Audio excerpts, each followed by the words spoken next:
Hello,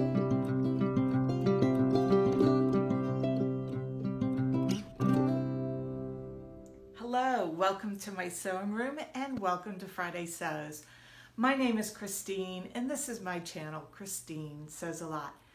Today's video, I'm going to cover 5 things.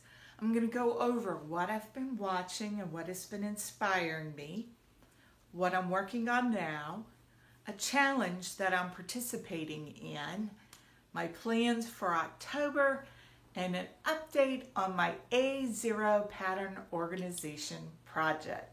So before I get started, today I am dressed very casually. I've decided not to fight the humidity and straighten my hair. So today is Come As You Are Day on Christine Sews a Lot.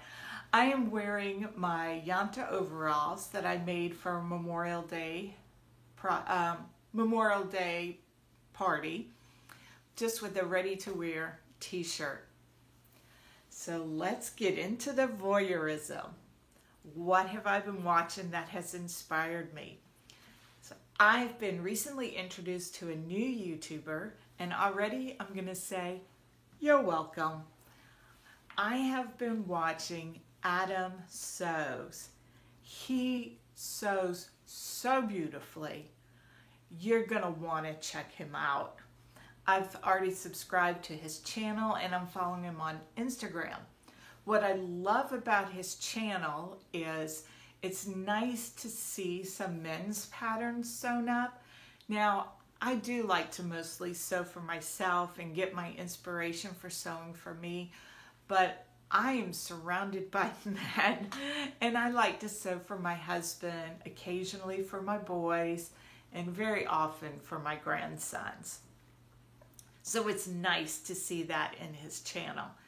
But he also gives some really good tips. As he shows his makes, he might tell how he adjusted something, or a really smart way he was able to use his fabric to get more mileage out of the fabric, and all kinds of tips and tricks. So go check out Adam Sews, and I'm going to leave his information in the description below.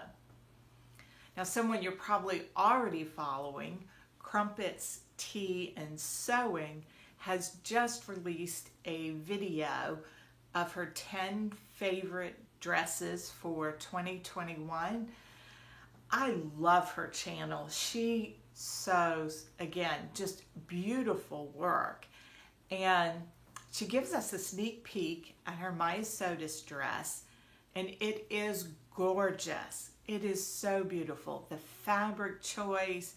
I can't wait to see her review, which is going to come out sometime this month, and I enjoy following her. So I'm going to link her information below as well. Where have you been getting your inspiration from? Are there any YouTube channels that you've been watching lately that you think we all would be interested in? Please leave the information in the comments below. And while we're talking inspiration, how many of you have pre-ordered Jenny Rushmore's book, Ahead of the Curve? I'm really excited about this book. I want to improve my fitting techniques and the ability to change and adjust a pattern so that I get a really good fit. And Jenny Rushmore of Cashmerette is known for her ability to fit, and that's what this book, Ahead of the Curve, is about. I've pre-ordered mine. Amazon says it's coming in November. I have seen a couple of people in the UK have already received their copies.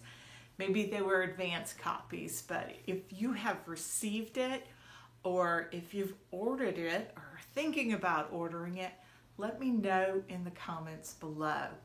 I'm going to treat that book like a mini sewing course, because altering patterns is something that I really need to work on and I need to grow as a skill. I would love to know if anybody is interested in working their way through the book with me. So if you're interested, let me know in the comments below, or you can email me at christinesewsalot@gmail.com. So what have I been sewing? Last month, I did a lot of sewing for other people, and I was ready to do some sewing for myself. I do enjoy sewing for others, but I also like to sew something that I can put on my body. So I'm doing two things in one. I am participating in a challenge being run by Michelle of Michelle Sews Again. And the challenge is to sew purple to end ALZ. It's to end Alzheimer's. And I'm going to link her information below, which will give more detailed information on the challenge. But in a nutshell, all you have to do is sew something purple, post it to Instagram, and include the hashtag sew purple to end ALZ, and then tag Michelle at Michelle Sews Again. So I'm going to link the information below, but let me show you what I've made. I was all concerned digging through my stash and found one woven purple fabric and thought I was going to have to make something for someone else to participate in the challenge. I may still do that, but the art gallery that I recently ordered had this plum, which is purple, fabric with all the beautiful flowers on it. So I have already sewn this up. I made a South Bank sweater. It's basically just a mock turtleneck the way I have made it. I made it in this cotton jersey by Art Gallery. It's called Indie Bohem. That's probably the correct pronunciation. Earlier I said boheme, but I will southernize things in my speech. And I put a fun label in from Kylie and the Machine that says, "Yes, I made it." And I think the next time I make the South Bank as a top, I really do need to take some length off of it.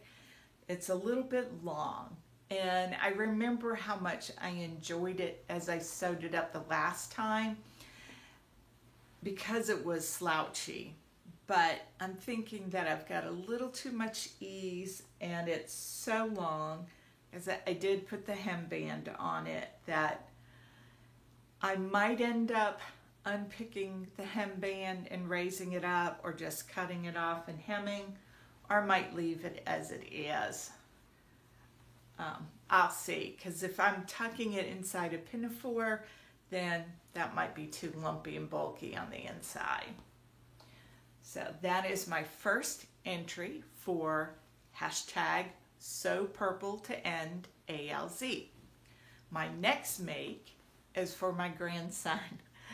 Now, I think it is so sweet. My oldest grandson probably could keep me full-time busy with requests, and I love it. I have a friend who has a saying in his bio that I think is so clever, and it is so true.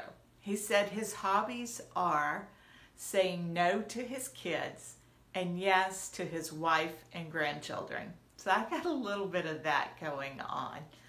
But last year, it was right after Christmas, and I was wearing my Tilly and the Buttons Juno pajamas, and I'll insert a picture if I can find one. And my grandson was very impressed with my pajamas, and that I had the same style of pajamas that he was wearing. And he said, "I know, you can make pajamas for the whole family for Christmas." So I know I'm going to get the grandchildren done, and definitely some for me to match. I don't know if I can convince the other family members that they need the matching pajamas, or I don't know if I'll have the time, but we'll see. So let me show you the test pair that I have sewn up. All of my grandchildren are tall for their age, and this is my first time using the Brianna pajama pattern from Violet Field Threads. Now, Violet Field Threads is a pattern company that focuses on girls, but this pajama pattern could be unisex. So that's what I decided to use. It had enough of the sizes that I was looking for, and I do love their patterns. If you have not tried them and you have girls, go check them out.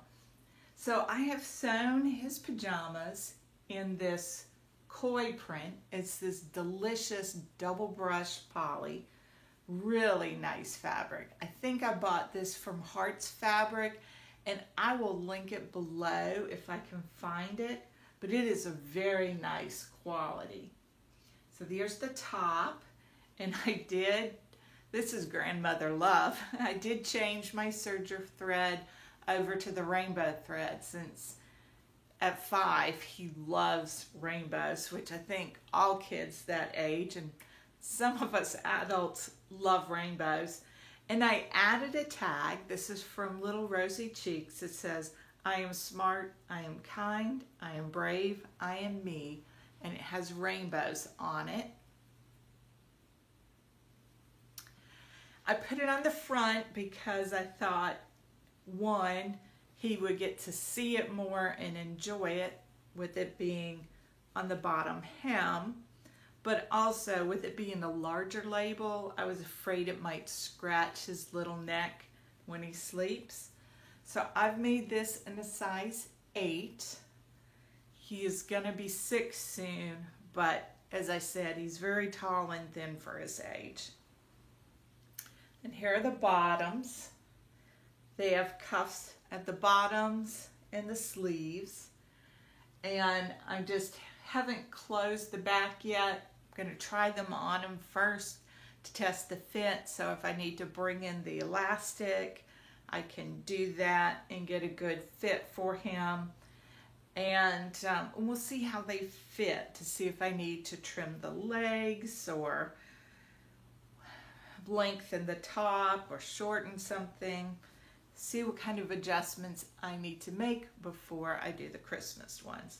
So today I'm going to try to get at least one more pair sewn up because we're going to be visiting them soon, and I want to try them on the kids before I get into making Christmas pajamas.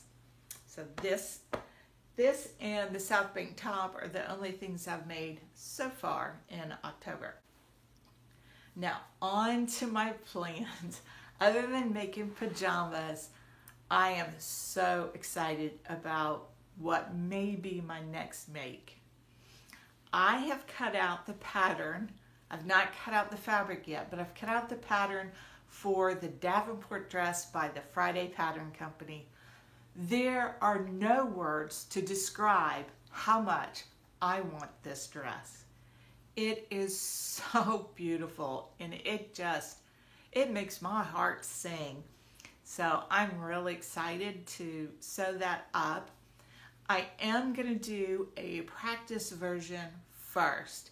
I don't always do that. The Friday Pattern Company patterns, I have found they just fit me really well, and every time I've done a practice version, that has gone right into my closet.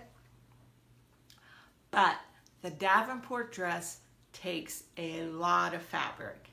So before cutting into the little bit more expensive fabric, I want to have a go at something that's not quite as expensive because it requires so many yards of fabric. I'm going to pop up a picture of the pattern here, and you can see why I want this dress. I bought, I think 5 yards because it's narrow fabric, and I think I'm going to be able to get my size out of that. I'm going to be sizing it in a 1X, sewing it, I should say, in a size 1X. And let me show you the fabric that I'm going to do my final version in. Now this fabric is very wrinkled because I just took it in from the line. Everything's been taking so much longer to dry because we've had rain after rain after rain. This is a cotton lawn, so I just snatched it from the ironing board, and it is by Cotton and Steel. It's called Monarch.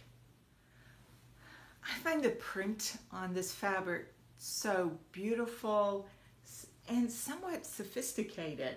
The butterflies have little metallic gold threads in them, and I think this is going to make a beautiful Davenport. So let me bring this a little closer and just excuse all the wrinkles. So that is going to be a Davenport dress. So the last thing that I wanted to talk with y'all about is an update on my A0 pattern organizing. My patterns were so out of hand. I had taken advantage of the pandemic and of Charlie not going into the spare rooms to lay all these PDF patterns on our guest beds, because I was going to get around to cutting them out. I was going to get around to organizing them, and I never found a round to it. I do not like to cut paper patterns. I really don't. But I made a promise to myself that one, I was going to clean that up, and two, I was not going to order any more patterns to be printed until I dealt with what I had. And as you can see over my shoulder, I have finished rough cutting all of those patterns. A couple of them had already been cut out, but I cut out and folded 45 A0 patterns. I did it in a couple of stints, and yeah, not the most joyful part of sewing for me, but I'm glad it's done. When I was cutting out the last couple, I thought, I'm not really anxious to order any more patterns to be printed for a while. This has been a chore, and I think that lasted 4 days. I have already ordered for 3 or 4 patterns to be printed, and I got the notice today that they've been shipped and on the way here. And my real impetus for finishing this project was I want to make the Cleo dress, and I had purchased the pattern, but I hadn't printed it. So I had to deal with all of those before I could order the pattern. I'd really like to make the Cleo pinafore this month, and we'll see if I get this done or if I'm too distracted with whatever new is coming down the pipe. Thanks for joining me. If you enjoyed this video, I have some links to some other videos at the end of this playlist that I think you might enjoy. For everybody who's subscribed, I sincerely thank you. I thank you for liking and especially commenting on the videos below. Come join me and talk sewing. Until next time, I hope you have a joyful week and that you find the good in all things, especially sewing.